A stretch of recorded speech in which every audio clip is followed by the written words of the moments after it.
Hola, buenas tardes, ¿qué tal? ¿Cómo están? Me alegra mucho de tenerlos nuevamente conmigo, acompañándonos en este nuevo cafecito. Una nueva enseñanza, una nueva forma de aprender la palabra de Dios, mirándolo desde un punto distinto. En esta tarde tendremos igualmente una enseñanza acerca de un tema que hemos venido tratando a través de varios de los programas que estamos teniendo dentro de nuestra iglesia. Vamos a entrar en un momento en materia y vamos a hablar abiertamente sobre qué es el tema que tenemos para esta tarde. Por el momento los invito para que pongamos en las manos del Señor esta reunión y que nos sintamos confortables estando aprendiendo la palabra del Señor. Señor, te damos gracias en esta tarde, mi Dios. Gracias por permitirnos estar, Señor, en tu presencia, aprender de tu palabra. Señor Jesús, ponemos esta tarde y esta reunión en tus santas manos. Que seas tú quien nos dirijas, mi Señor. Abrimos nuestro entendimiento, abrimos nuestro corazón, Señor, y nos disponemos a escuchar lo que tú tienes para nosotros hoy. Guíanos, mi Señor, y que sea de gran ayuda y bendición lo que vamos a tomar en esta tarde. En el santo nombre de Cristo Jesús. Amén, amén. Gracias nuevamente a cada uno de ustedes. Por favor, compartan el link de esta enseñanza. Bendigan a una persona también con lo que tenemos para cada uno de ustedes. Gracias, muchas gracias por estar con nosotros. Ya comenzamos en un momento.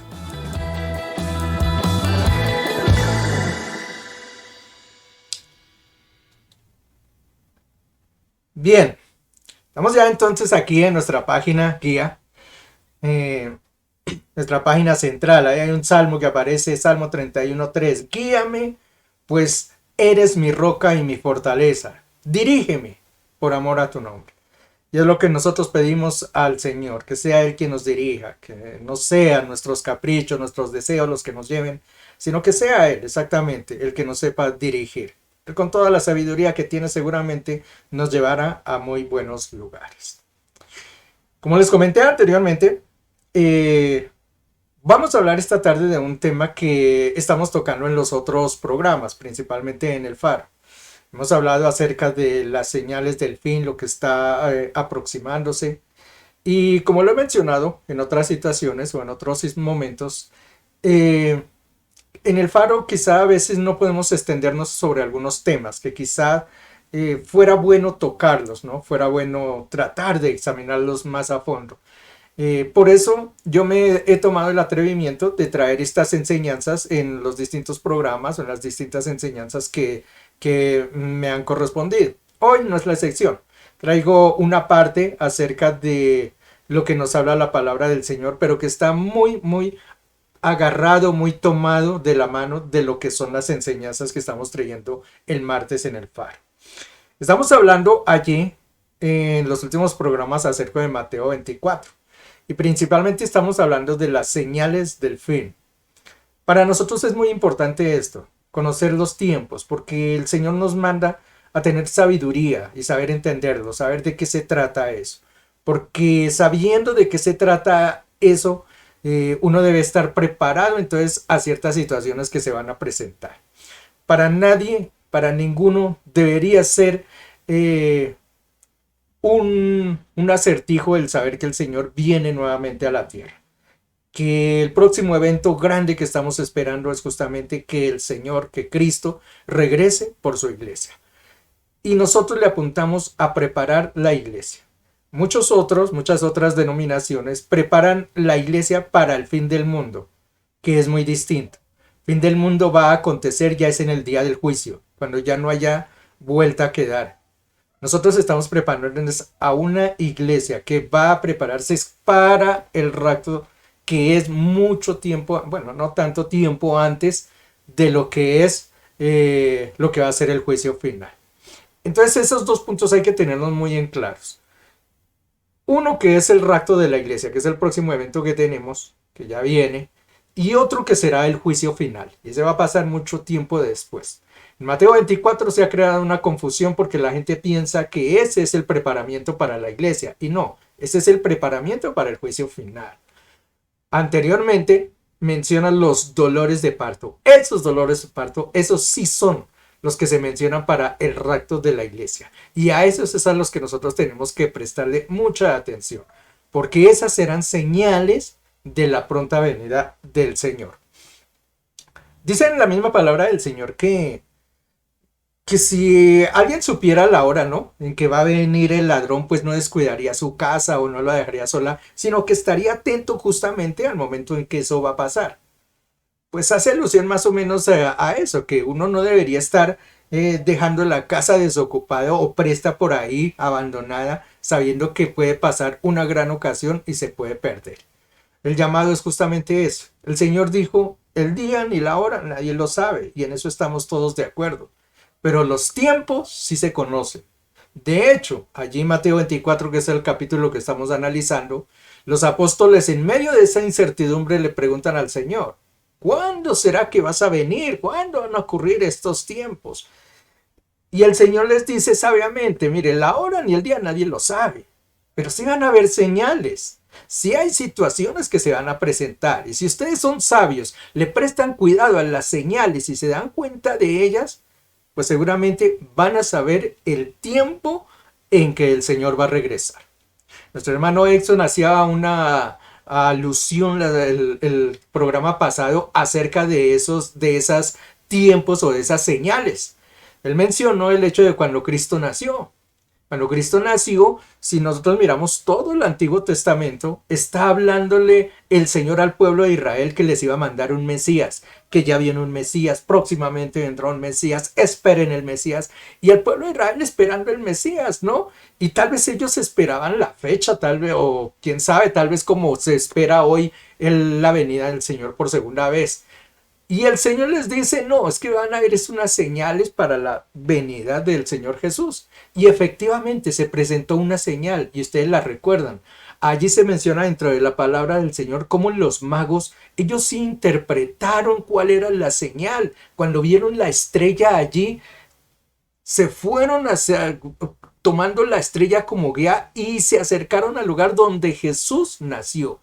Dese cuenta que entonces sí hay señales y hay cosas que uno tiene que estar atento para verlas y darse cuenta de la ocasión cuando va a pasar. Igualmente, el regreso del Señor no hay la hora, no hay la fecha, pero sí hay señales y uno tiene que estar atento a esas señales para que no lo cojan dormido. Pues como les digo, voy a extenderme hoy en una de esas señales que menciona allí Mateo 24. Yo quiero valerme acá de un pasaje bíblico, voy a ponerlo acá para que ustedes lo puedan leer. Está en el libro de Daniel, capítulo 12, versículos 1 al 4, que habla justamente de esos tiempos que van a ser finales. Dice, en aquel tiempo se levantará Miguel, el gran príncipe que está de parte de los hijos de tu pueblo, y será tiempo de angustia, cual nunca fue desde que hubo gente hasta entonces. Pero en aquel tiempo será libertado tu pueblo, todos los que se hallen escritos en el libro. Y muchos de los que duermen en el polvo de la tierra serán despertados, unos para vida eterna y otros para vergüenza y confusión perpetua.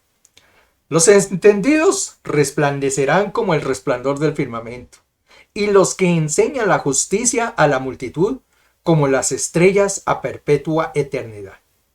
Pero tú, Daniel, cierra las palabras y sella el libro hasta el tiempo del fin. Muchos correrán de aquí para allá y la ciencia se aumentará. Y es este último pasaje en el cual me quiero centrar. Pues hay los otros pasajes que se mencionan allí, son importantes.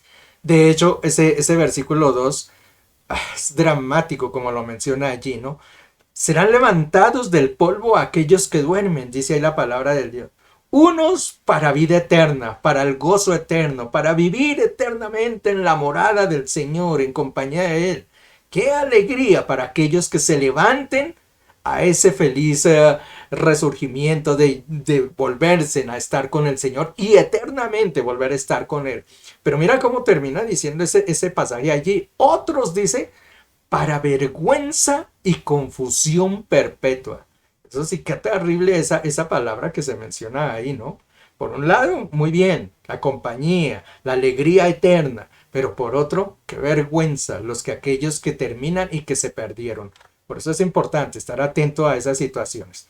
Pero yo me voy a centrar en el versículo 4, donde dice, muchos correrán de aquí para allá, y eso lo hemos mencionado, que esto de inmigración, ese corretear que hay de la gente por ahí, eso no es fortuito. Eso no es porque de pronto las naciones hoy se levantaron unas pobres y otras más pobres, por decirlo así, otros en medio de guerras, de conflictos, y la gente trata de huir y yendo de un lado. Mire, la inmigración se está tornando realmente difícil. Yo recuerdo que no hace mucho, hace quizá un par de años, ustedes quizá lo recuerdan a través de las noticias, cómo Europa trató de crear barreras incluso para que no hubiera tanta inmigración de África, porque eso se les llenó, pero era por cantidades, por cientos que pasaban de África hacia el continente europeo. De hecho, en Turquía, yo no sé si han visto, hay una valla que está construida, un muro, casi totalmente, y ahorita con el conflicto de Afganistán, justamente la gente está tratando de salir de Afganistán a esos países que están al lado. Uno de esos pues es Irak, el otro es Turquía. Ellos esta semana vi justamente que están buscando la forma de terminar ese muro para evitar que la gente ingrese a ese país. Es demasiada la inmigración. Ustedes seguramente escucharon a través de las noticias cómo todos los países están cargando gente de Afganistán hacia esos lugares, 2.000 para Holanda, 4.000 para Alemania, no sé cuántos para Estados Unidos, incluso hasta aquí en Colombia una gran cantidad van a venir. Cómo la gente está yendo de sitio a sitio, ¿no? Buscando con una desesperanza. Y eso hablando de Afganistán. Aquí en Colombia tenemos hoy en día un gran dilema con el hecho, por ejemplo, de los haitianos. Hay mucha gente que está llegando, hay gente represada en Pasto, en Medellín, en muchos lugares de esos. No hablemos de la cantidad de gente de Venezuela que está llegando al país. Lo mismo pasa en Estados Unidos, ¿no? Toda la gente centroamericana que viaja hacia allá. Entonces, en realidad, hay una gran confusión de gente viajando de un lado hacia otro. Entonces, eso de la inmigración, eso no es gratuito. Eso no es porque, ya le digo, porque las naciones empiezan a sentirse amenazadas o quizá en pobreza total. No, esas son parte también de las señales que aparece en la palabra de Dios. Y como le digo, las señales uno tiene que prestarles atención. Uno no puede dejarlas pasar y simplemente ignorarlas. Dice allí la palabra del Señor. Muchos correrán de aquí para allá. Habrá mucha angustia, dice allá en el primer versículo. Habrá angustia y la gente irá de un lado hacia otro. Y eso es lo que se ve. Y eso se va a acrecentar mucho más. Porque según las proyecciones de la ONU y de otras organizaciones, se dice que la hambruna que se avecina en tiempos va a ser terrible. De hecho, no solamente el hambre, el agua, que es tan vital para el ser humano. No sé si usted alguna vez ha sentido una sed terrible y no ha encontrado una Coca-Cola ahora sí para tomar, no ha encontrado un vaso de agua, lo desesperante que es. Nosotros mencionamos no hace mucho en el Faro que el agua incluso ya la entraron a la bolsa de Nueva York a cotizarla. ¿Y eso se debe a qué? Que en un tiempo no muy lejano, porque eso estaba avanzando bastante estas cosas, en un tiempo no muy lejano el agua va a empezar a ser cobrada a precio de oro, más que el petróleo, más que cualquier oro, piedra preciosa va a valer el agua. Si usted quiere adquirir agua, seguramente eso va a ser casi que su salario dedicado a un galón de agua. Se prevé que incluso van a haber guerras entre naciones justamente por el suministro del agua. Y para el 2030, que eso ya estamos a 8 años, escasos 8 años, larguitos, para el 2030, se dice que lo que es nuestro globo terráqueo, la Tierra, va a haber un desabastecimiento de agua tremendo. Entonces las cosas no pintan para bien. La gente seguirá entonces siguiendo de nación, de pueblo en pueblo, con angustia, como dice allí, con dolores, buscando una solución. Y la solución, ya tú y yo sabemos que eso no va a existir, eso no va a llegar. Entonces muchos correrán de aquí para allá. Y la segunda parte dice, y la ciencia se aumentará. Y en ese punto me voy a sentar ahora sí a hablarles bastante de lo que es, porque nosotros a veces como que no le prestamos atención ni no visualizamos, ¿no?, lo que nos está pasando alrededor. Y hay que, como lo mencioné hace poco, hay que uno un momento sentarse, mirar, ¿no? Con detenimiento, respirar, analizar las situaciones y darse cuenta que hay cosas que están pasando y que uno no las puede dejar pasar inadvertidas, ¿no? Solamente que resbalen, resbalen y nada más. Esto de la ciencia que se va a aumentar es muy, muy importante. Esta tarde vamos a hablar de eso, de cómo será la ciencia y cómo se va a aumentar en una forma exagerada. Hace unos días mi hermana me facilitó algún video acerca justamente de las cosas que se van a presentar y que se están presentando ya a nivel del mundo. Lo compartió por allí, no sé cuántos lo hayan visto. Si algunos no lo han visto, de todos modos yo les voy a compartir hoy algunas apartes de lo que fue ese video. Ustedes lo pueden conseguir por ahí, el video es un programa que es una charla, algo así como lo que nosotros hacemos en el Faro, donde presentan un tema y se sientan unas personas a dialogar y a presentar a través de la palabra de Dios lo que cada uno piensa, ¿no? De allí hice unos extractos. Vamos a mirar algunas de las partes de esas porque nos ayudará a darnos cuenta cómo estamos y en dónde estamos parados y hacia dónde va la ciencia. Entonces vamos a mirar aquellos videitos. Comencemos con este de acá. Este tatuaje impreso tridimensionalmente contiene bacterias vivas. Fue creado por un equipo del Instituto de Tecnología de Massachusetts, que antes había desarrollado la tinta reactiva bacteriana. Este maquillaje de bacterias es similar a los hidrogels, lo que los convierte en un material ideal para impresión. Estas bacterias fueron impresas en una delgada pieza de caucho. Cada línea fue hecha de un tipo distinto de bacteria, asemejando la forma de un árbol. Cuando el tatuaje se exponía a diferentes agentes químicos, ciertas líneas se iluminarían para indicar una reacción. Aunque este método aún está en pruebas de laboratorio,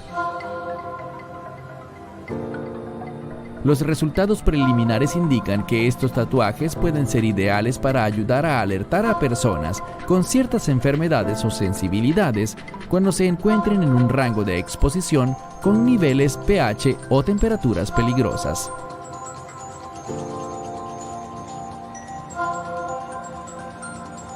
Así que en el futuro, hacerse un tatuaje podría en realidad ser algo bueno para tu salud. Bien, ese primer pasaje o esa primera toma que nos muestra allí habla acerca de cierto tatuaje que la gente podría utilizar dentro del cuerpo. Y mire que con cierto tipo de tintas que se ponen allí, según ellos, se podría, y dependiendo del color que tome, se podría predecir dentro de las personas, incluso el momento en que puedan tener una enfermedad o incluso que la temperatura, ya sea de pronto por algún tipo de fiebre o algo anómalo, le pase al cuerpo, inmediatamente va a cambiar, va a tomar un tono diferente. Eh, Uno se queda pensando, ¿no? ¿Cómo es posible que ya con solamente, ¿no? Con una serie de cosas, una serie de tintas que utilizan allí, como ese hidrogel, ¿cómo es posible que pueda la ciencia vaticinar incluso hasta qué tipo de enfermedades el ser humano puede tener, ¿no? No se va a necesitar seguramente algún tipo de exámenes distintos como existen hoy en día, sino que esas reacciones que está mandando allí el cuerpo se van a mostrar en diferentes colores dentro de eso. Eso puede tener el lado bueno desde el punto de vista científico, ¿no? De saber de cómo las enfermedades pueden ser predecidas a través de esas cosas. Pero eso también tiene el punto del que mencionó alguna vez nuestro hermano Bolaines cuando lo tuvimos dentro de uno de nuestros programas del Faro. Recuerde que él mencionó que la marca de la bestia que se menciona por allí en Apocalipsis, él estaba pensando que no podría ser de pronto un microchip, sino que más bien podría ser como una especie de tatuaje. Y mire lo que nos está mostrando allí esto.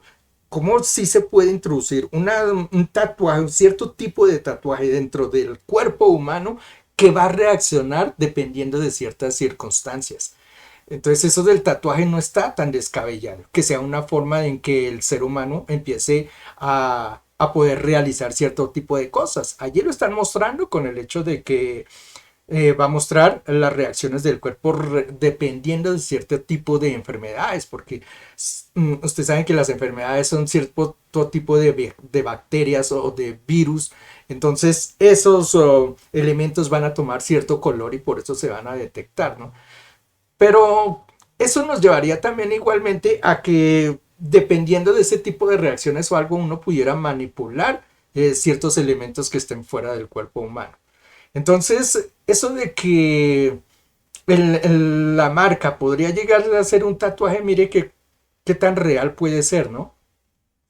Hace algún tiempo incluso poner un tatuaje no era como tan fácil, ¿no? No era tan sencillo, aunque digamos que los indios utilizaban mucho el hecho de tatuarse el cuerpo principalmente. Pero eso nos muestra cómo la ciencia ha avanzado en este punto. Yo quiero que miremos, ya que estamos hablando acerca de lo que es el microchip, igualmente en ese video, cómo nos presentaban alguna forma de cómo se da eso del microchip. Quiero que le presten atención al siguiente video. Este salón de belleza en Dubái ha llevado el arreglo de las uñas desde lo básico hasta la última tecnología. ¿Para qué molestarte en escribir tu información de contacto en el teléfono de otra persona cuando pueden tomar tu información de un microchip instalado en tu uña? Eso es lo que se están haciendo los clientes de la Nor Beauty Lounge. La dueña Norma Haran explica la clase de información que puede ser almacenada en una brillante uña con esmalte. Este chip trabaja como una tarjeta de presentación de la que pueden descargar su website, cuentas de redes sociales, su nombre y contacto. El cliente escoge qué contenido desea y se lo instalamos. El servicio de microchip empieza con una manicura tradicional en gel, las uñas son moldeadas a su gusto, reciben una capa de esmalte y una vez que el cliente ha decidido qué información quiere almacenar en el microchip, este se adhiere a la uña y se cubre con otra capa de esmalte en gel. Luego el escaneo puede iniciar. Estoy muy emocionada ahora que lo tengo instalado y ahora, si estoy en un ambiente ruidoso y quiero compartir mi Instagram o mis redes sociales, solo diré: escanea mi dedo. La idea del manicure con microchip vino gracias a las restricciones de la pandemia por el COVID-19, pues ahora que el distanciamiento social y los servicios sin contacto son más solicitados, ¿qué opciones podría usar la gente además del intercambio de tarjetas de presentación? Yo estaba pensando, ¿por qué no hacer algo diferente en mi salón de belleza? Algo que pueda hacer que tenga que ver con los servicios que prestamos. Así que se nos ocurrió esta idea y nos está yendo muy bien. Los microchips funcionan con sistemas Android y Apple y pueden ser actualizados con cualquier información que el usuario desee compartir. ¿Serán las uñas con microchip la moda que veremos en los salones de belleza del mundo entero? ¿Cómo les parece, Ya sabemos que dentro de un microchip uno puede almacenar toda la información que quiera. Hace algunos años atrás, meter información dentro de un computador, dentro de una memoria, era bastante dispendioso. No era tan fácil. De hecho, yo me acuerdo que dentro de las compañías a uno le buscaban de que tratara de ahorrar espacio, ¿no? O cuando se creaba un programa o se hacía algo, que lo mejor era tratar de ahorrar espacio porque eso contaba, eso era bastante valuable lo que era el espacio. Hoy en día no, hoy en día el espacio es lo que menos importa porque realmente ya se puede almacenar en una cosa tan pequeñita, pero mucha información realmente. En este caso, imagínense, dentro de lo que es el pinta uñas allí, lo que es lo que se hace dentro de las uñas, ¿cómo se puede instalar un pequeño microchip ahí? Y ahí va la información de toda la persona, ¿no? Ahí puede estar su nombre, puede estar su dirección, las veces que usted quiere ir a que le hagan las uñas, quizá hacer todo lo que usted necesite lo puede realizar. Y mire, con un microchip puesto en una uña, algo tan diminuto. Y eso, según menciona allí, nació a partir de la pandemia. Más adelante vamos a ver, ahora que estamos hablando de los microchips, cómo el ser humano va justamente a ajustarse a esa situación y lo que es, por ejemplo, el dinero, lo que es incluso las tarjetas. De hecho, yo ya vi que uno de los bancos anunció que para el año 2030 creo que ya no va a existir las tarjetas así como las conocemos, sino que van a empezar a modificarlas gradualmente. Sería raro que entonces con algún tipo de microchip o algo así que funcione. Ya que estamos hablando de los microchips, veamos un videito acerca de ello y cómo se está implementando. Cuando Elías Brodberger va al trabajo, no necesita carnet de identidad y tampoco necesita dinero. De hecho, prácticamente todo lo que necesita para llegar al final del día se encuentra justo allí, debajo de la piel de su mano. ¿Puedes tocarlo? Sí. ¿Sí? Oh, sí, es como un grano de arroz. Es como un grano de arroz. Incrustado en su mano está un microchip que funciona como sus llaves, identificación y billetera. Sí, todo está en el chip. Lo uso para circular por todo el edificio. Y comprar snacks. Sí, exacto. Compremos unos snacks. No puedo abrirlo. No, lo que hago es entonces primero escanear el chip Ok. para entrar al sistema y así puedo abrir el refrigerador. Populares programas de televisión como Black Mirror han imaginado chips como parte de un futuro utópico. Instalaremos el microchip con anestesia local y ya podrás irte. En Suecia, los microchips ya han llegado. Los implantes de microchip usan la misma tecnología que las tarjetas de crédito sin contacto. Esto hace del dinero en efectivo algo casi obsoleto en Suecia. ¿No aceptan efectivo? No, señora. En esta feria de tecnología se implantan microchips para quienes gustan de lo más novedoso y quieren fusionar sus manos con esta nueva tecnología. Me parece algo divertido, ¿no es así? El proceso es simple y rápido. Un pequeño pinchazo en la piel y en segundos el chip queda activo. La transformación se ha completado. En cuanto al dolor, casi ni lo sentí. Pero incluso en esta nación abierta a lo nuevo, no todos se sienten cómodos con esta idea del chip. Creo que es menos humano. Me sentiría como un robot. Creo que mucha más información tuya podría entrar en el chip y, tú sabes, está en tu cuerpo. No existe un registro central contabilizando cuántas personas se han colocado un chip, pero el biohacker Hannes Wohlblot estima que son de 5 a 10.000 personas. ¿En el futuro crees que todos tendrán el chip? Creo que será algo voluntario, pero estoy convencido de que millones de personas encontrarán muy valioso el tener un dispositivo inteligente bajo la piel. Los implantes de chips en humanos puede que sean nuestro futuro, pero en Suecia ya es una realidad. Uh-huh. ¿Qué tal? En Suecia ya es una realidad, ya lo están trabajando, ya lo están... Dese cuenta que allí la dama incluso intentó pagar con dinero y ya le dijeron, no, es que no se acepta el dinero. Y ese será el futuro seguramente en muchas de las naciones. De hecho, el dinero está llamado a que va a desaparecer. Tarde o temprano lo van a desaparecer. Entonces, tal como lo conocemos hoy en día. Ya no se va a necesitar realmente llevar una billetera, llevar una tarjeta de crédito o lo que sea. Simplemente con un microchip que está implantado ahí podrá hacer el tipo de transacciones que uno quiera.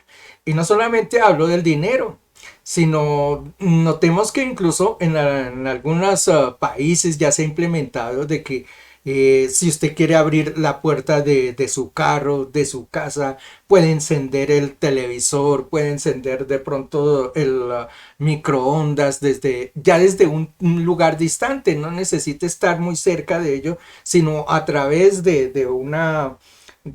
obviamente de una aplicación y de un celular o de un elemento pequeño.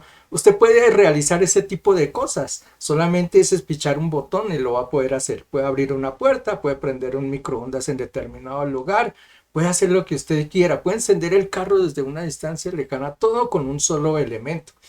Pues eso es lo que están buscando, ¿no? Que el ser humano ahorre todo ese tipo de cosas y solamente sea dentro del microchip lo que se pueda necesitar para realizar esas cosas. Allí el hombre, por ejemplo, mostraba cómo nada más el abrir esas maquinitas donde uno extrae ciertos elementos, ¿no? Galletas, en algunas el café o lo que sea. Mire que ya no necesita de echar una monedita o esto para esperar que caiga allí, sino con el solo microchip llega, hace allí un movimiento, entra dentro de la aplicación y ya puede abrir eso. Y eso es lo que están buscando, ¿no? Que el ser humano cargue y ahí toda su información.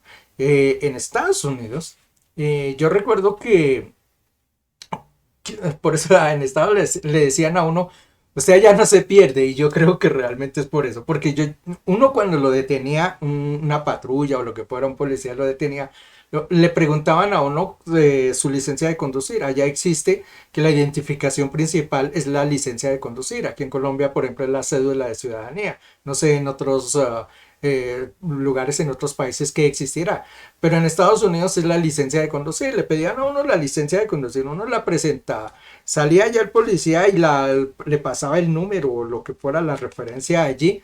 Y vea, eso a la policía de una vez le salía a uno hasta casi que se iba a morir. Le salía a uno cuando había llegado, dónde había estado, a quién le debía, cuánto tenía, dónde trabajaba, de qué era enfermo. Mire, toda la información se la botaban de una vez. De una vez ellos sabían si uno tenía inconvenientes con la policía o no. ¿Dónde había estado últimamente? Le podían decir a uno. Era impresionante, o es impresionante, le sabían a uno todo. Y eso es lo que buscan con el microchip, justamente eso, ¿no? Que toda la información de uno vaya ahí. Entonces, cuando alguien lo vaya a requerir, ¿no? Pues solamente miran ahí lo que es el microchip y sabrán de todo su historial médico, su historial social, lo que tenga que ver con en cuanto a estudios, trabajos, de vivienda, todo lo va a tener metido dentro de un microchip. Y véanlo cómo ya lo está poniendo en funcionamiento lo que es, por ejemplo, en Suecia. Hay algunos que están receptivos, pero es algo que se está dando ya hoy en día. Entonces, lo de los microchips. Sigamos adelante, miremos ahora, hablemos acerca de la comunicación y los avances que ha tenido la comunicación a través del tiempo. Miremos este corto video.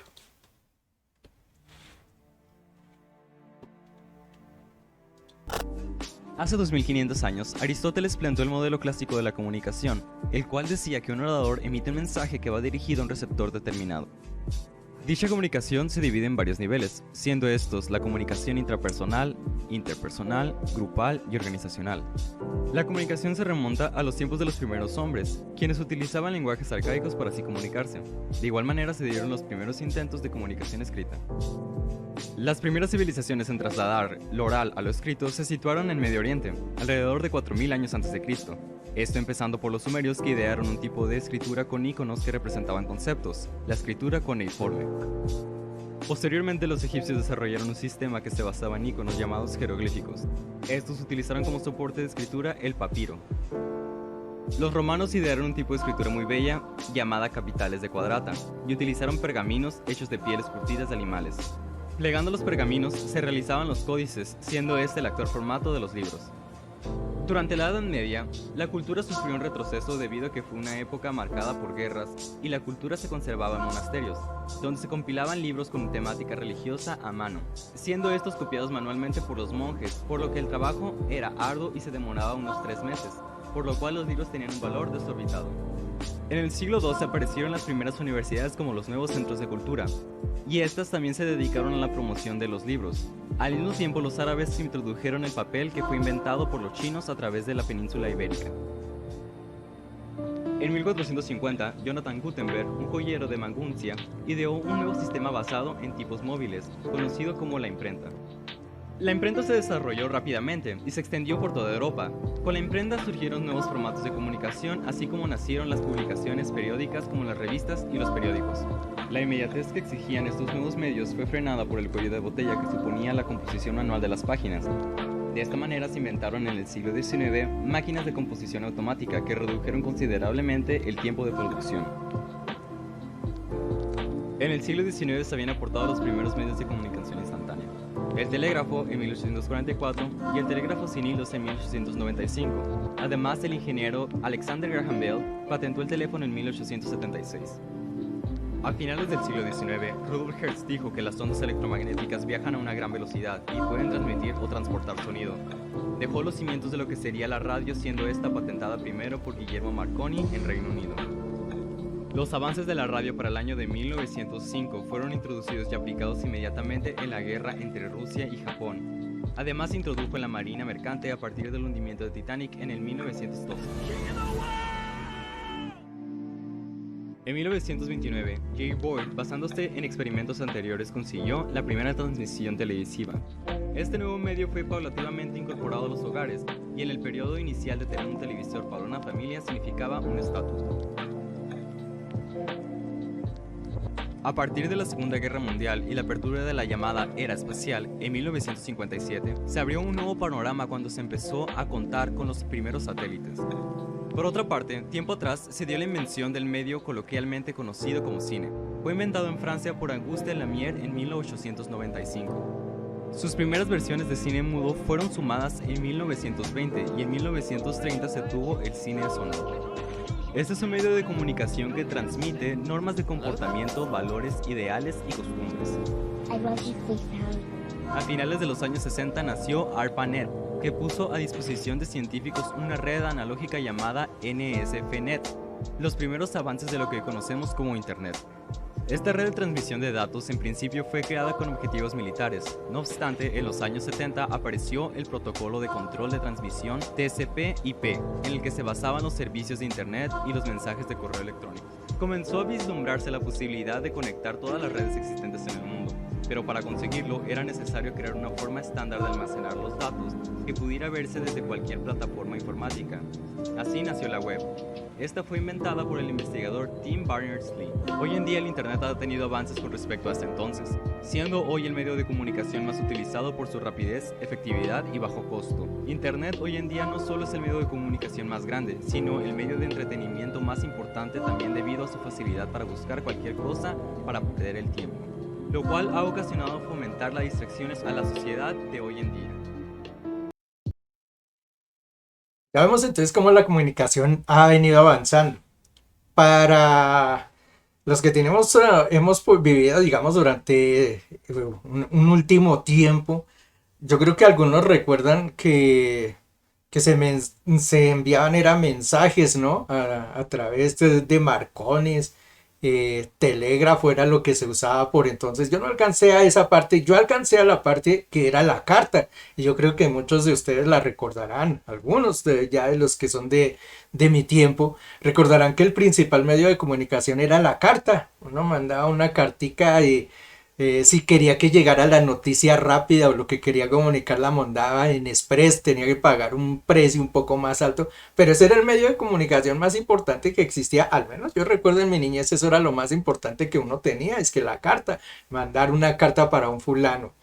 Después eso se evolucionó un poquito y empezó a existir, tomó fuerza, digamos, lo que fue el teléfono. Sin embargo, el teléfono, yo recuerdo que para los barrios realmente existía casi que un teléfono por barrio, nada más, y eran públicos, y mucha gente se permanecía allí dentro de los teléfonos llamando, había que uno que hacer unas largas filas, y cuando un teléfono estaba dañado le tocaba buscar por en otro barrio, en cualquier lugar, algún teléfono. Era realmente un batallar, o sea, conseguir un teléfono a veces. Y ese era el otro medio de comunicación que uno solía tener, ¿no? Eso siguió avanzando, mire, dése cuenta, y yo no estoy hablando de mucho tiempo atrás, bueno, quiero pensar que no soy tan viejo, ¿no? No estoy hablando de muchos años atrás. Pero esa era la forma en que nosotros nos comunicábamos. Después ya vino un poco más ya lo que fue el Internet. Yo recuerdo que cuando llegué a los Estados Unidos, mencionan allí justamente que la llegada del Internet. Luego llegué a los Estados Unidos y ahí se nota cómo nuestros países a veces son subdesarrollados. Yo llegué y yo no tenía mucho conocimiento ni siquiera yo sabía que existía un computador, pero escasamente le sabía poner así un dedo y prenderlo y sentarme ahí a mirarlo porque no entendía más, no sabía ni cómo funcionaba eso. Entré a estudiar en uno de los colleges de allí y yo digo, después pensándolo hoy, digo, qué vergüenza yo llegar a esos lugares porque digamos los chicos que llegaban allí a estudiar, los muchachos americanos o de otros países que llegaban a estudiar, no tanto los latinos sino los de otros países que ya tenían conocimiento de lo que era el computador, cómo funcionaba eso. Ellos presentaban sus trabajos y lo presentaban en los famosos disquetes, no en los discos esos grandes que hubieron en un principio, sino, o las tarjetas esas que existieron, sino en los disquetes. Yo creo que algunos de ustedes lo recuerdan. Los famosos disquetes almacenaban una poquita, eso por ahí no almacenaban mucho en ese tiempo. Pero ellos presentaban sus trabajos, eran en los famosos esos disquetes. Y yo recuerdo que yo como no entendía esa vaina, yo no sabía eso, yo me compré una máquina de escribir de esas Remington, de esas antiguas, de esas que uno tenía teclas y escribir, y presentaba eran los trabajos todos escritos. Y cuando le decían a uno, hay que corregir la primera hoja, un párrafo allí, A mí me tocaba, obviamente, como era escrito, coja mi Remington y pase todo el trabajo otra vez. Mientras los muchachos, claro, allá cogían un disquete, iban allá, cortaban lo que tenían que cortar y ya, listo. Claro, esas eran las cosas en que nosotros vivimos. Vea hoy en día dónde va la internet, dónde va la comunicación. Es impresionante cómo ha avanzado en los medios de comunicación, ¿no? Desde las señales de humo hasta vea dónde estamos viajando. Miremos otra cosa. Vamos a mirar otro videito por ahí. Shinkansen Hayabusa E5. Es un tren japonés que fue fabricado en 2011. Puede alcanzar una velocidad de 320 km por hora y su diseño aerodinámico reduce las vibraciones y el ruido. Mide 250 metros y tiene 10 vagones con espacio para un total de 731 pasajeros. En total, se han fabricado más de 50 unidades que se encuentran en servicio en diferentes líneas ferroviarias de Japón, circulando por ciudades como Tokio.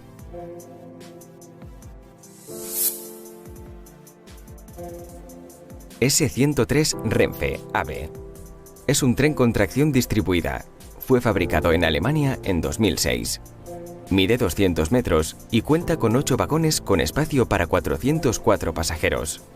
Está diseñado para circular a 350 km por hora y cuenta con diferentes equipamientos como pantallas de vídeo o conexión a Internet. En la actualidad circula por diferentes líneas ferroviarias de España y puede llegar desde la ciudad de Madrid hasta Barcelona en 2,5 horas.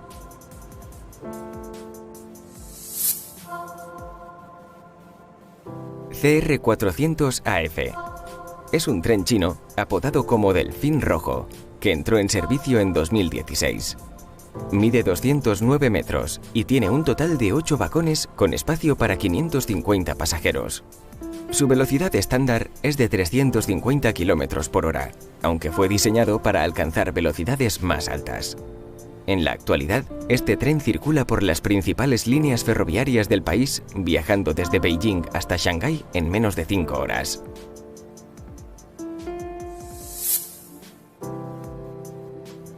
AGV 575. Es un tren con tracción distribuida que fue fabricado por una compañía francesa a partir de 2008. Su diseño aerodinámico reduce el ruido y las vibraciones durante su funcionamiento. Está diseñado para alcanzar una velocidad máxima de 360 km por hora. Puede llevar hasta 14 vagones con un total de 650 pasajeros. En la actualidad, circula por vías ferroviarias de diferentes partes de Italia con una velocidad limitada de 300 km por hora.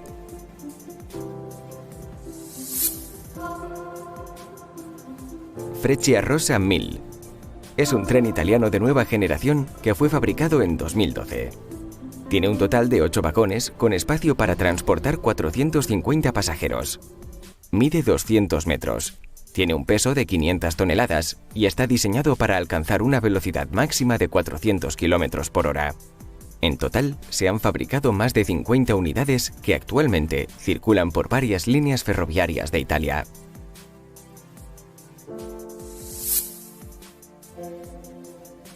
EMU 430X. Es un tren con tracción distribuida que fue fabricado en Corea del Sur en 2011. Mide 192 metros y tiene 6 vagones con espacio para transportar 450 pasajeros. Fue diseñado para reducir el tiempo de trayecto entre dos ciudades y su velocidad de funcionamiento es de 405 km por hora. En la actualidad, circula por líneas ferroviarias de Corea del Sur, viajando desde Seúl hasta Busan en 90 minutos.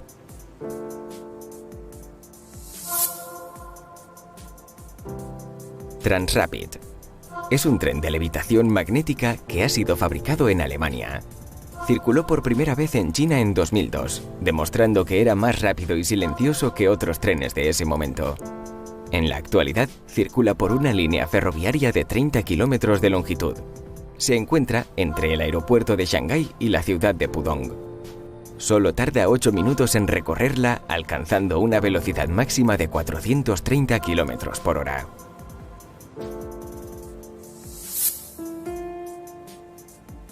Shinkansen L0. Es un tren de levitación magnética que ha sido fabricado en Japón. tiene como objetivo circular por las líneas ferroviarias de Tokio a una velocidad superior a 500 km por hora.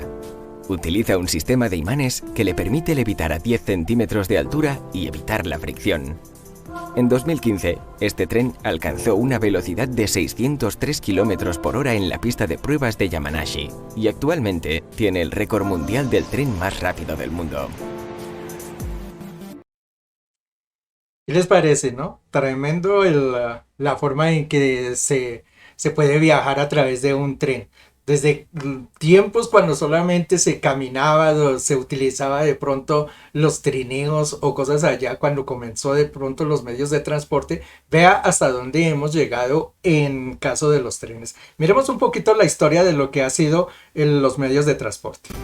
Aproximadamente 3.500 años antes de Cristo, el ser humano dependía únicamente de la naturaleza para obtener sus medios de locomoción. Las corrientes de viento, la gravedad, los animales y hasta el mismo ser humano eran los medios de propulsión. Aunque no se tiene total certeza de cuándo se inventó la rueda, en el año 3000 a.C., los habitantes de Mesopotamia ya construían vehículos de 4 ruedas y estos eran movidos gracias a la ayuda de animales. El barco es uno de los medios de transporte más antiguos, pues, según expertos, se tienen antecedentes de los primeros barcos fabricados por los antiguos egipcios para poder transportarse por el río Nilo, aproximadamente hace 2550 años antes de Cristo. ¿Has escuchado la frase "todos los caminos llevan a Roma"? Pues este no es solo un dicho casual. Entre los años 360 a.C. y 360 después de Cristo, los antiguos romanos desarrollaron la técnica de construcción masiva de caminos que conectaba Roma, la capital, con el resto de puntos de su imperio. Esta red de carreteras se desarrolló con un fin eminentemente práctico y militar, que a su vez impulsó el comercio, los contactos entre pueblos y la expansión cultural. Mientras el transporte por carretera se iba desarrollando lentamente, el hombre siempre ha tenido una fascinación por explorar el mar. El 12 de octubre de 1492 es la fecha en la que los españoles llegan a América. Esto produjo grandes cambios en los medios de transporte.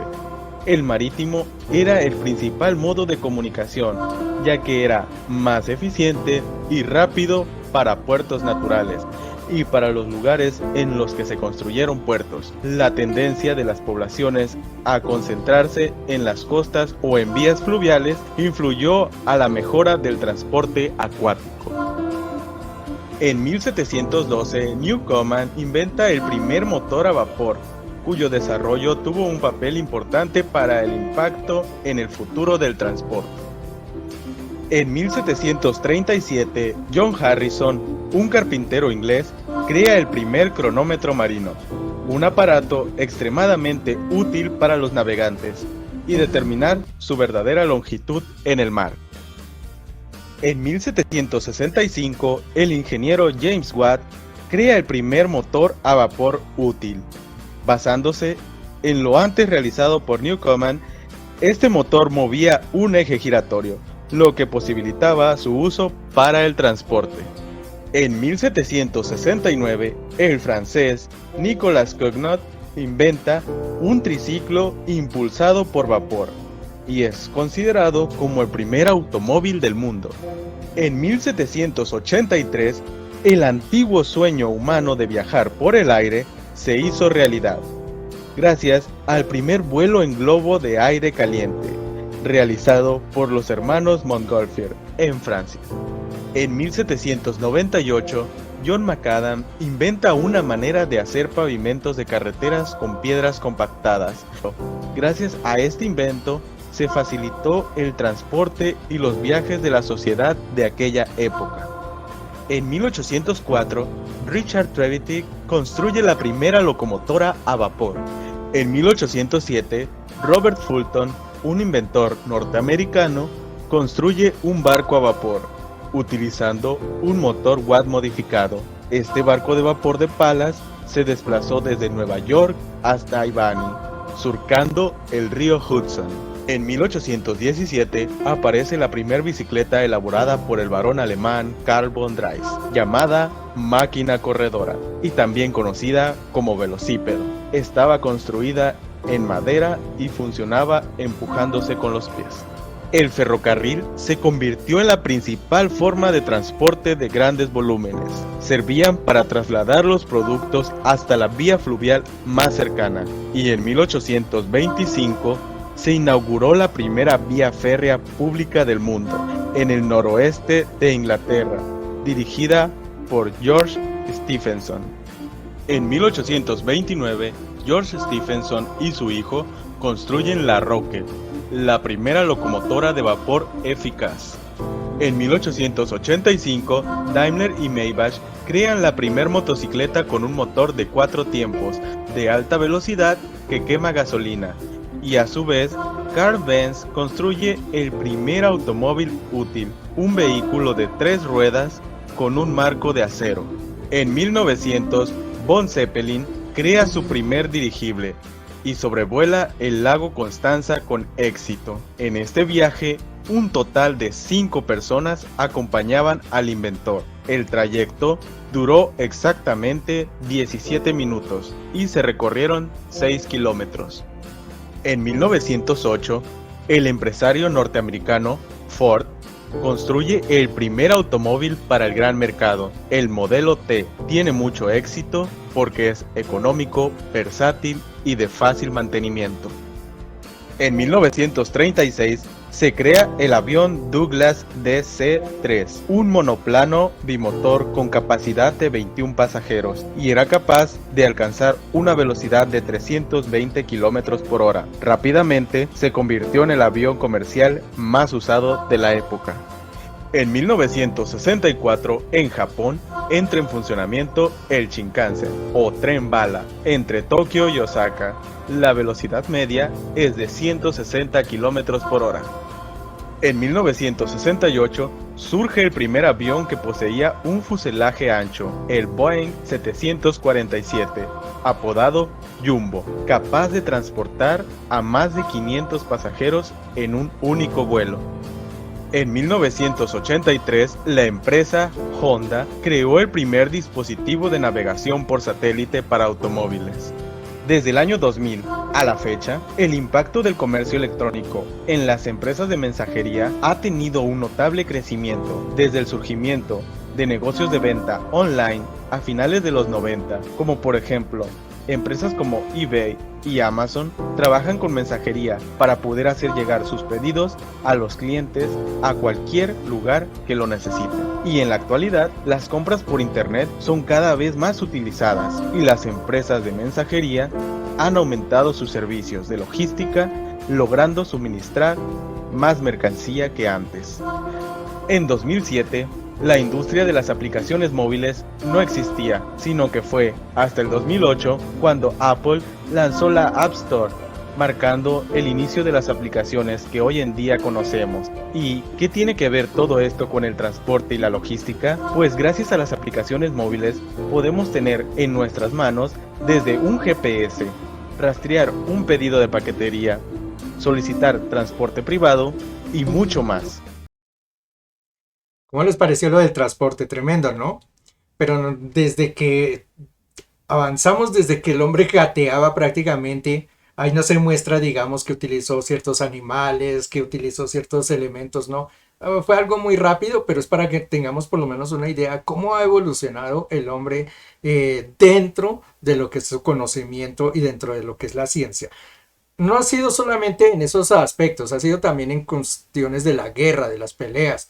Si miramos nada más desde la Biblia, las armas que usaban los antiguos, como el caso de David, eran hondas, eran flechas, eran piedras. Si venimos a los indígenas americanos, ellos usaban flechas también. Se empezaron después a usar los fusiles, quizás los cañones, ¿no? Los morteros. Eso ha evolucionado bastante. Miremos un poquito lo que ha sido desde la Segunda Guerra Mundial hacia acá. Hace exactamente 75 años, a las 8:15 del 6 de agosto de 1945, En Hiroshima, una ciudad portuaria en el sur de Japón, habitada en ese entonces por unas 350.000 personas, la historia dio un importante giro. Claro que sí, el bombardero B-29 de los Estados Unidos, que la historia recuerda como Enola Gay, en honor a la madre del piloto y jefe de esta misión, Paul Tibbets, volaba con 12 hombres a bordo. Llevaba esta bomba, la bomba atómica de uranio 235, conocida como Little Boy. ¿Cuáles eran las características de esta bomba? Bueno, tenía 4.400 kilos de peso, 3 metros de longitud, fue lanzada sobre Hiroshima a casi 10.000 metros de altura, explotando 600 metros antes de caer al suelo y generando un hongo que llegó a tener, escuche bien, 6 kilómetros de altura, es decir, el equivalente a unas 20 torres costaneras, una arriba de la otra. Y esto fue lo que provocó, según una recreación hecha por la BBC.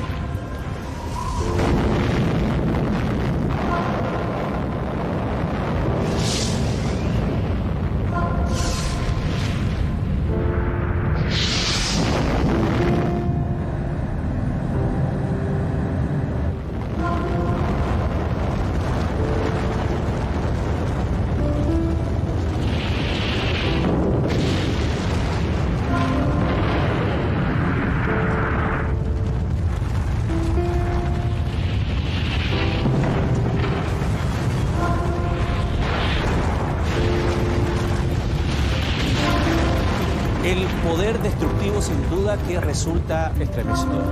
Veamos esta foto que es icónica sin duda porque fue tomada por uno de los tripulantes de la nave después de la explosión.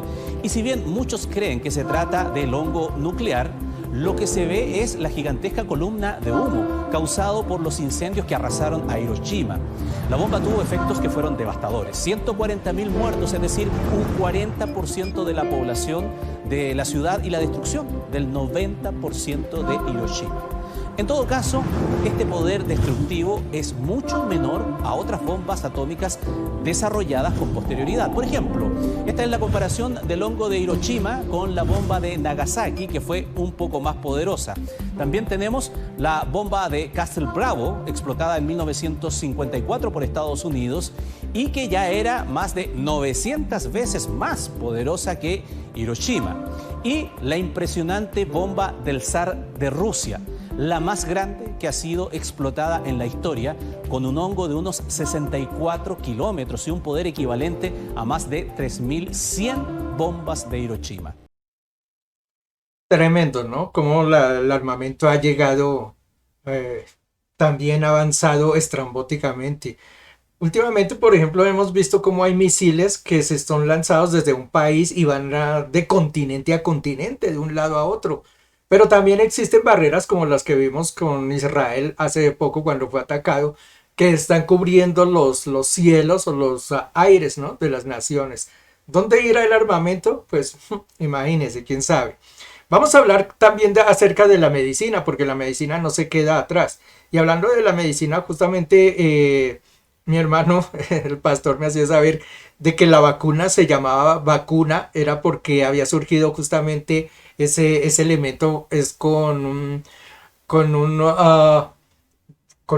trabajo que se hizo sobre las vacas o algo que ellos se dieron cuenta de que las vacas no les surtía cierto efecto y por eso se llamaba vacuna. Que si hubiera sido en los perros seguramente se llamaría perruna, o si pues, en los gatos hubiera sido gatuna o conejuna si eran los conejos. Pero como fue en las vacas donde se dio aquel elemento, por eso se llama vacuna. Miremos ese surgimiento de las vacunas.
Démonos cuenta cómo la vacuna evolucionó a partir de aquel momento. Y esto lo tenemos que notar es justamente porque ahorita que hubo esta pandemia que se llamó o que se llama el COVID-19, recordemos que en un principio se dijo que las pruebas de la vacuna para surgir algo así se iban a tardar por lo menos 10 años, que es el presupuesto que generalmente se tenía. Sin embargo, mire, se sacó casi en un año, realmente fue extra rápido. Y es asombroso cómo esos elementos eh, de un momento a otro han empezado, digamos, a tener un desarrollo bastante alto. Si nosotros nos damos cuenta, por ejemplo, cuando hubo la peste que mató a gran parte de la población de Europa, si miramos lo que pasó con la gripa española después de la Primera Guerra Mundial, donde también murieron por lo menos 40, 50 millones de personas a raíz de eso, cómo la ciencia tuvo que tomar bastante tiempo, ¿no? Para empezar a realizar esas cosas. O sea, las enfermedades pasaban años, años, siglos incluso, y no se lograba una cura para ellos. Y sin embargo, mire, hoy en día está tan avanzada la ciencia que una vacuna que incluso que se proyectaba para 10 años, la sacaron en un año. Es asombroso cómo la ciencia hoy en día vuela en cuestiones de estas. Miremos acerca igualmente de lo que se habla de la clonación de los seres humanos. Hace unos días se sacó por ahí un pedacito donde decía que una persona estaba vendiendo el pañuelo de Lionel Messi con que secó las lágrimas allí cuando lloró en la despedida de su club Barcelona. Alguien recogió ese pañuelo y lo puso en subasta. Según entiendo, alguien ya estaba ofreciendo como $1.000.000 o algo así para poderlo comprar. Y lo que dicen es que eso, que alguien que quisiera clonar, o sea, sacar un Messi distinto, podría utilizar lo que quedó dentro de ese pañuelo, porque de esas partes es que pueden sacar otra cosa que sea muy similar o casi igual realmente al original. Eso es lo que se llama la clonación. Miremos cómo está esto de la clonación. En 1997, el mundo quedó sorprendido ante el anuncio hecho por científicos del Instituto Roslin de Edimburgo de la clonación exitosa de la oveja Dolly. Aunque no era el primer animal que se clonaba, sí era el primer mamífero. Fue una noticia que despertó admiración, pero también ansiedades y temores, en particular frente a la posibilidad de la clonación humana. En el programa de hoy hablaremos de la historia de la clonación.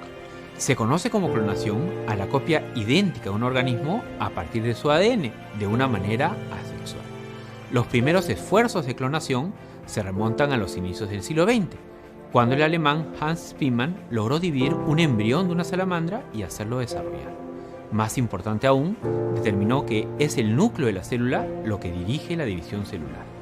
En 1952, dos científicos norteamericanos, Robert Briggs y Thomas King, siguiendo las teorías de Spemann, lograron implantar, de forma exitosa, el núcleo de un embrión de rana en un óvulo de la misma especie. Sin embargo, el caso de la oveja Dolly resultó novedoso, primero por ser un mamífero y segundo por provenir de una célula adulta.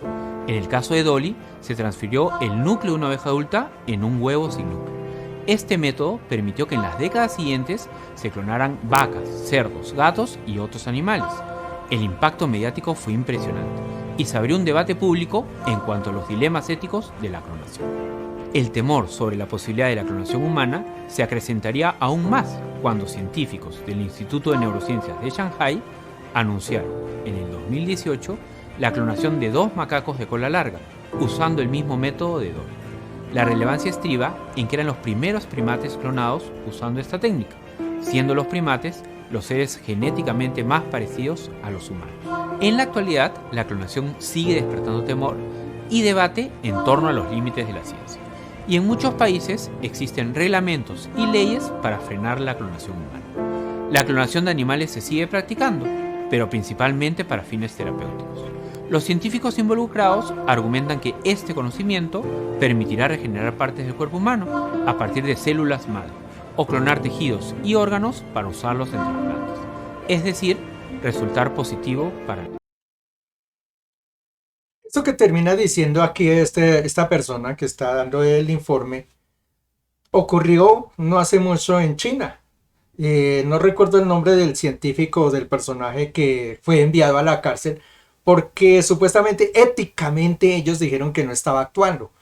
Fue que él puso a la luz pública en el internet o algo así, ofreciendo ya ciertos elementos clonados. Es decir, si una persona necesitaba un corazón, un riñón, una pierna, lo que fuera, él estaba clonando partes humanas. Se supone que eso no está permitido dentro del mundo hoy, que se clonen partes de un ser humano, como mostró allá el video. Se han clonado animales, incluso hasta el mico aquel, que es lo más cercano que hay al ser humano en cuanto a ciertas cosas que tienen en común. Digamos, eso es lo que más reacciona cerca a nosotros como seres humanos, y ya lo han clonado. Entonces, por eso se cree que la clonación en seres humanos ya se está dando. Aquel científico lo sacó al aire y obviamente lo metieron a la cárcel, ya le digo, un científico chino, pero seguramente que ya muchos lo están haciendo seguramente oculto, sin que nadie se dé cuenta. Entonces eso de la clonación humana de los seres vivos seguramente va a estar en un futuro, y eso de la historia de Frankenstein, revivirlo y sacar un personaje nuevo, seguramente se va a dar. Bueno, hasta donde lo permita el Señor. Entremos en la parte de la religión también, en la parte de lo religioso. ¿Cómo está cómo está avanzando esta situación y cómo lo han implantado en algunos lugares? Veamos algo que se ve por allí dentro del movimiento budista. En un templo con poca luz, los creyentes se reúnen para oír antiguos sermones budistas impartidos por un robot.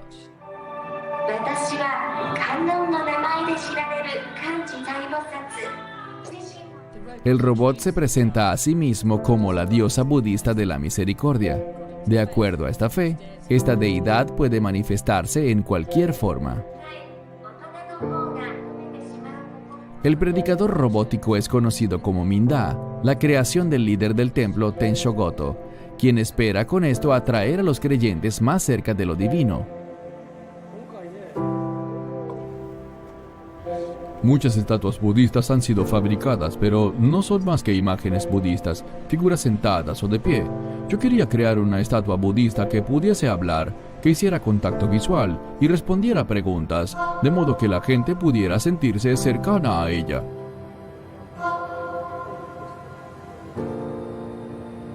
Su visión se ha cumplido con la ayuda del equipo de robótica de la Universidad de Osaka. Las manos y el rostro de Minda están hechos de silicón, permitiéndole al robot gesticular y hablar.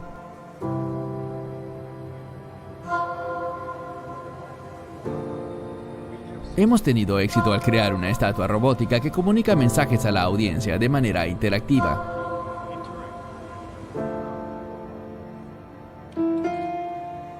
Los oficiales del templo dicen que Minda ha sido un éxito entre los feligreses, a pesar del escepticismo inicial.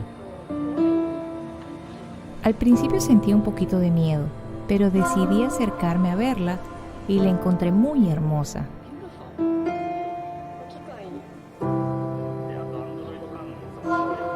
La manera como el androide habla como un ser humano real me hace sentir personalmente muy cercano a él. Tenshogoto espera que Minda sea el primero de muchos androides que prediquen las enseñanzas del budismo al estilo de la última tecnología. Los robots harán en el futuro más de lo que los monjes pueden hacer. La iluminación, con un toque futurista, puede que esté por llegar muy pronto a un templo cercano a usted. ¿Cómo les parece, no? Ahora hasta tenemos predicadores robotizados. Seguramente será la moda que se irá a implantar en algún momento. Y vamos con una última aparte. Este nos menciona acerca de, lo analizo yo, muy cercano a lo que se da allí en el Apocalipsis. Mira que en el Apocalipsis habla que cuando venga el anticristo van a crear, o va a ser un monstruo que va a surgir, ¿no? Y le van a dar vida, ¿no? Y será alguien que será gigantesco y esto, bueno, una serie de cosas, una serie de características que uno queda asombrado con ciertas cosas que ve y que conoce por ahí. Miremos lo que nos habla acerca de cierto personaje que se está creando en el mundo y que el ser humano le está dando vida. Si al principio una idea no es absurda, entonces carece de esperanza alguna. Albert Einstein. Ciudadanos del mundo, bienvenidos a El Gigante, la atracción futurística del siglo XXI, el salón de exposiciones que presenta la experiencia gigante, una gloriosa celebración de los más grandes hombres y mujeres de tu país, inventores, artistas, científicos, celebridades y atletas. Con su torre de observación verás la ciudad desde los hombros de un gigante. El jardín del techo. Nuevas dimensiones en ventas, gastronomía y eventos especiales para toda clase de ocasiones. La escultura móvil más alta del mundo. Su cabeza se mueve. Sus brazos se mueven. Puede hablar y cantar. Un lugar para contemplar héroes y superhéroes.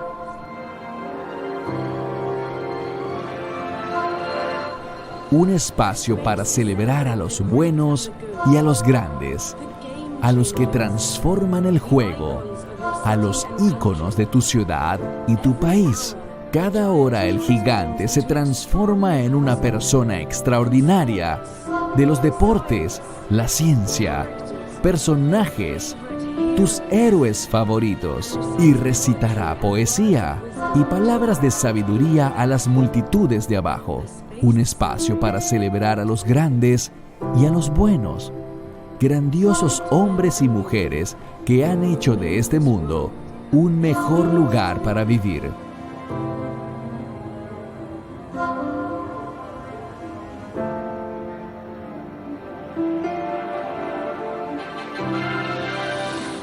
Un lienzo digital para la creación artística. Un lienzo creativo como no hay otro. Una galería de arte en los cielos que muestra obras maestras del presente y de todos los tiempos. El gigante reúne a los artistas del mundo entero en un solo lugar. Un faro para la celebración de marcas. Una nueva y encantadora plataforma para que los negocios puedan llegar a sus clientes de una manera noble y memorable.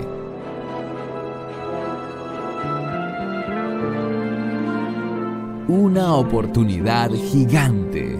Un modelo de negocios que entrega experiencias de clase mundial y beneficios de clase mundial. Un estímulo económico que potencia el turismo, la creación de empleos, las visitas masivas y la actividad comercial en la ciudad. Únanse al movimiento del gigante. La selfie más grande del mundo. Un homenaje al potencial del ser humano. La más inspiradora y asombrosa selfie del mundo. Los visitantes serán escaneados y convertidos instantáneamente en el gigante, una experiencia para compartir y recordar por el resto de sus vidas. No hay nada similar en el planeta. Imagina que tú puedas ser el gigante. El gigante se transformará en plataforma y telón de fondo para festivales, conciertos, presentaciones y eventos especiales. ¡Que comience la fiesta!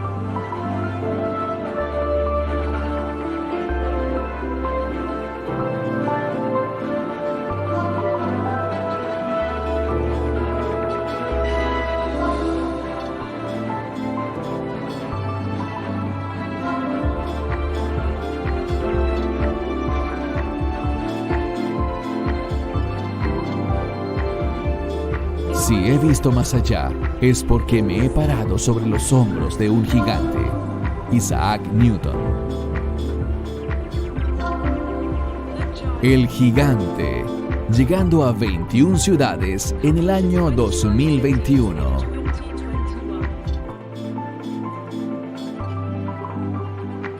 Despierta al gigante en ti. Bueno, ¿cómo les pareció el gigante, no? Un ser que lo muestran allí, puede tomar la personalidad de cualquiera. Por ahora, obviamente, eso es un robot solamente que está montado allí y le van a cambiar dependiendo de la situación. Dice que como un lienzo, ¿no? Pero ¿hasta dónde puede llegar la humanidad, no?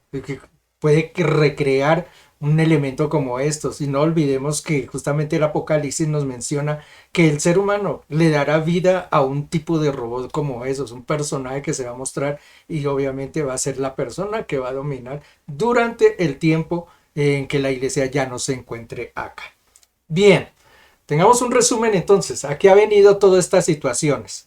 Volvamos a nuestro versículo inicial, ¿no? Allá donde nos decía la palabra de Dios que la ciencia se aumentará. Y si nosotros miramos el tiempo de hoy en día, es impresionante cómo la ciencia ha avanzado. Ya les hablé en el caso de la medicina, cómo se tardaban en tiempos antiguos conseguir una medicina para atacar una enfermedad. Hoy en día, los mismos científicos calcularon de que algo como la vacuna les podía tomar mucho tiempo. Mira, lo hicieron rápido. Es impresionante lo que se puede hacer hoy en día. Puede crearse un ser humano a través de la clonación, pueden sacar un ser muy similar a uno nuevo. En cuanto al transporte, hablamos de cómo empezaron allí caminando solamente, utilizando mulas. Hoy en día, yo creo que ustedes han oído mencionar, oyeron mencionar de los transbordadores especiales como el Challenger, el Columbia, que fueron fuera del sistema terrícola. Hoy en día hay otro tipo de naves que están viajando hasta fuera de lo que es nuestro sistema solar. Por ahí enviaron no hace mucho unas imágenes acerca de Plutón, que Plutón ya está, pero ni a la vuelta de la esquina, lejísimos. Hay unos que están trabajando en Marte, hay unas naves que de pronto ustedes han visto por allí la información, están enviando imágenes acerca de lo que es Marte. Entonces démonos cuenta cómo el transporte, cómo la ciencia ha avanzado, la comunicación. Hoy en día usted no necesita enviar algo, una información, solamente abre un WhatsApp y en un segundo ya está al otro lado del mundo. Es increíble cómo los medios de comunicación han avanzado. Entonces, en todas las áreas, en la guerra, en lo que usted mire a su alrededor, usted podrá ver un avance, pero tremendo, de lo que es la ciencia. La ciencia hoy en día está más avanzada que cualquier persona hubiese podido imaginar siquiera. Yo comentaba con alguna de las personas cercanas a mí que, así como dice la palabra de Dios, que en el final de los tiempos la ciencia se aumentará, yo les decía, es que si uno mira nuestro tiempo, nuestra generación es diferente a todas las que existieron antes. Porque dése cuenta, por ejemplo, en el caso del transporte, se demoraron ¿cuántos años en inventar lo que fue el barco? Y del barco, imagínense, eran unas lanchitas hasta cuando, imagínense que Cristóbal Colón vino en 1492 y todavía venía, era casi que en góndolas, en barcos pequeñitos. Y de ese tiempo acá, mire cómo ha avanzado en lo que es ese medio de transporte como es el barco, ¿no? Y esas generaciones, digamos, pudieron contemplar un invento, dos inventos. Por ejemplo, la generación de 1800. Esas generaciones podrían decir, no, es que nosotros asistimos al invento del teléfono. O en 1930 que inventaron la televisión. Esa generación puede decir, no, nosotros asistimos porque inventaron la televisión. Pues sí, esas generaciones vieron el cambio y los inventos en alguna forma. Pero esta generación, como yo les mencionaba, a ese grupo de personas, esta generación, la de los años 50, 60, 70, la que yo he vivido y la que alguno de ustedes ha vivido, nosotros podemos decir que hemos visto no un invento, ni dos ni tres. Es que si nosotros volviéramos a nuestra niñez y pensáramos en el tiempo que estamos viviendo hoy, sería como de ficción. Sería como un mundo de ficción, porque nosotros no nos podíamos imaginar. Yo les conté del teléfono, no nos podíamos imaginar que estaban enviando una nota así, cuando teníamos que hacer filas por un teléfono, cuando la televisión era rudimentaria, cuando el mismo transporte, cuando las armas, cuando el ser humano, las enfermedades lo atacaban y no habían cosas en que se pudieran hacer como trasplantes y eso. Es impresionante. Nosotros, esta generación, no podemos contar un invento, tendríamos que contar 10, 20, 30 inventos, pero cosa asombrosa, que quizá como les digo, solamente en ciencia ficción lo hubiéramos podido imaginar. Y esto es justamente eso, cumplimiento de la palabra, que en el final de los tiempos la ciencia se irá a desbordar. Y yo creo que nosotros estamos viendo eso, cómo la ciencia ha avanzado, pero en una forma tenaz, terrible.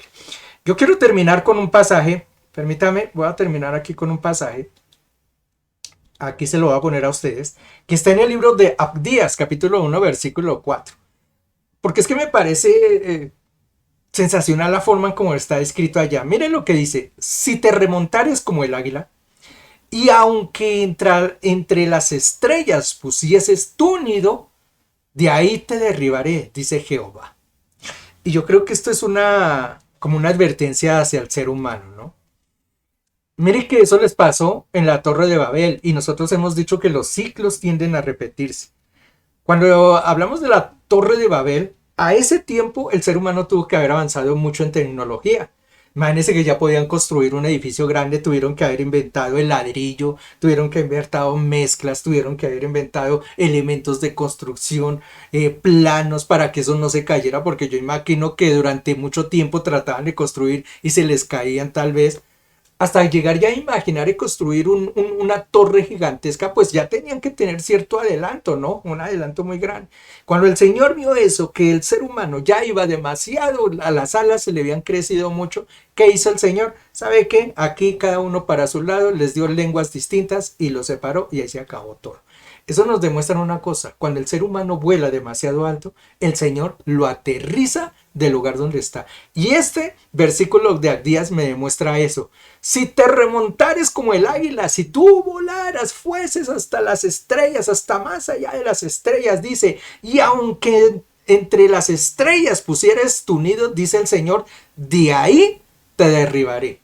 Y eso me llama a pensar de que este mundo en que estamos viviendo hoy, cuando el ser humano está volando tan alto, cuando el ser humano ya se cree un Dios capaz de crear seres humanos o de viajar en cualquier forma, el Señor sabe lo que va a hacer. Dice, de allá, de ese nido de estrellas, lo voy a derribar, así con un dedo. Nos va a aterrizar al ser humano y a decirnos dónde es que nosotros debemos permanecer, dónde es que nosotros estamos. Y no hablo del lugar en sitio de la tierra, sino del sentirse el ser humano superior, sentirse capaz de hacer cosas que no debería nunca ni siquiera imaginarse, que es pretender llegar a la altura de Dios, llegar a un punto como Él lo tiene. Entonces por eso es importante tener en cuenta esto.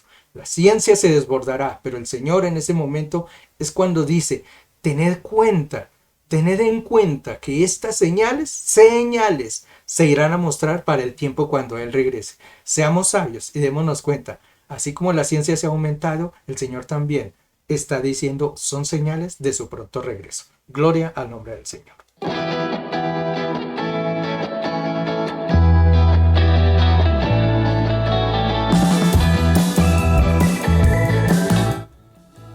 No me queda más sino que agradecerles a que me han acompañado y hacerles esa invitación a que no nos descuidemos espiritualmente hablando.